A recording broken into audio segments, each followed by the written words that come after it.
मोहम्मद अरशद पाशा सवाल कर रहे हैं, ला फता इल्ला अली ला सैफ इल्ला जुल्फ़िकार, इसके बारे में कुछ फरमाइए। ला फता इल्ला अली का मतलब, फता कहते हैं नौजवान को, नौजवान, वॉरियर, लड़ने वाला, ताकतवर। ये ला फता इल्ला अली का मतलब क्या?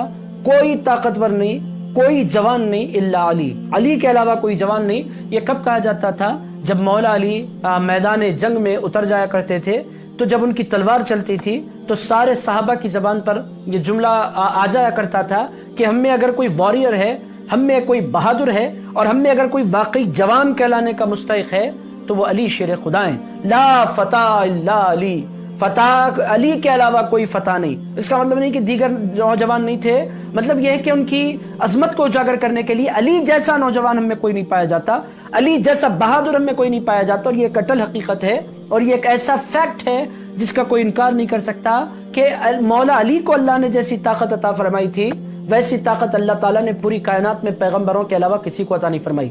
मैं ये नहीं कहूंगा कि रसूलुल्लाह से आगे नौजुबिल्लाह सरकार हैं, सरकार नबी मारे तो भी मुस्तफ़ा हैं, मुस्तफ़ा करीम सबसे ज्यादा ताकत वाले हैं।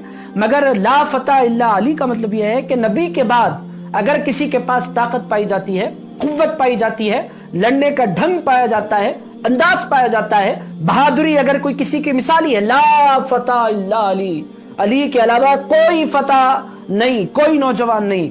ला सैफा इल्ला जुल्फ़िकार, और तलवार अगर किसी के पास है, एक ही तलवार चलती है, वो तलवार जुल्फ़िकार है। जुल्फ़िकार के जैसी किसी की तलवार नहीं। अजीज़ान गिरामी क़द्र, मौला अली की तलवार दो धारी तलवार थी जिसको जुल्फ़िकार कहते हैं। मौला अली उसको दोनों जानिब फिराते थे, और जहां जहां तलवार चलती थी उस तलवार का कमाल क्या था, वो जब तलवार मौला अली के हाथ में आ जाती थी तो मेरे दोस्तों फिर सिर्फ और सिर्फ जिस तरह मूली और गाजर कटते हैं उस तरह इंसान कटते थे, उस कदर उस तलवार के अंदर ताकत और कुव्वत पाई जाती थी। जुल्फ़िकार, ला फता इल्ला अली, अली के अलावा कोई नौजवान नहीं। ला फता इल्ला अली, ला सैफ, कोई तलवार नहीं, इल्ला जुल्फ़िकार, जुल्फ़िकार के अलावा कोई तलवार नहीं। ये मौला अली की खुसूसियत थी। बस मैं एक बात आपकी खिदमत में अर्ज़ करूं इस हवाले से, मौला अली की ताकतों का आलम यह था कि जंग खैबर में जब मरहब को हजरत मौला अली शेर खुदा ने मारा था, तलवार उठाए आसमान की तरफ, और जब मारा उसको प्रेशर से, तो मौला अली की जुल्फ़िकार का आलम यह था, वो तलवार उस मरहब के सर पर पड़ी, और फोर्स इस कदर जबरदस्त था उस मकाम पर। मेरे दोस्त गए, मैं आपको पूरा सुनाता हूँ। हजरत मौला अली शेर खुदा ने वो तलवार चलाई तो जुल्फ़िकार जब पड़ी मरहब के सर पर, मरहब के जिस्म के दो टुकड़े हुए, जिस्म आधा आधा कट गया, और फिर वो तलवार का प्रेशर ऐसा था कि फिर वो प्रेशर से घोड़े के दो टुकड़े हो गए। आप सोचें, ये हवाई किस्से नहीं, वो ताकत, वो प्रेशर, वो जज्बा अल्लाह ताला ने मौला अली को अता फरमाया था।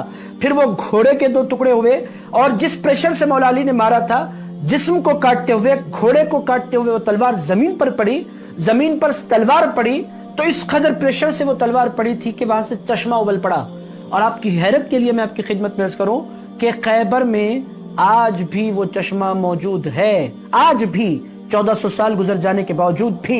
जुल्फ़िकार, ला फता इल्ला अली, अली के अलावा कोई नौजवान नहीं, और जुल्फ़िकार के अलावा कोई तलवार नहीं। इस वास्ते कि तलवार का प्रेशर 1400 साल पहले पड़ा था, आज भी वहां चश्मा जारी है। मैं तो हाजिर नहीं हुआ, मगर मेरे दोस्त जिद्दा में रहते हैं, मौलाना सैयद शाह खलीलुल्लाह बशीर उवैस बुखारी जिद्दा में है, जग्गीद आलिम है, उन्होंने उस मकाम की हाजिरी की है, और उन्होंने वहाँ एक वीडियो भी बनाया था, और उन्होंने मुझे बतलाया कि आज भी वो चश्मा मौजूद है। इसीलिए कहते हैं कि अली जैसा कोई बहादुर जवान नहीं, और जुल्फ़िकार जैसी कोई तलवार नहीं। मेरे दोस्त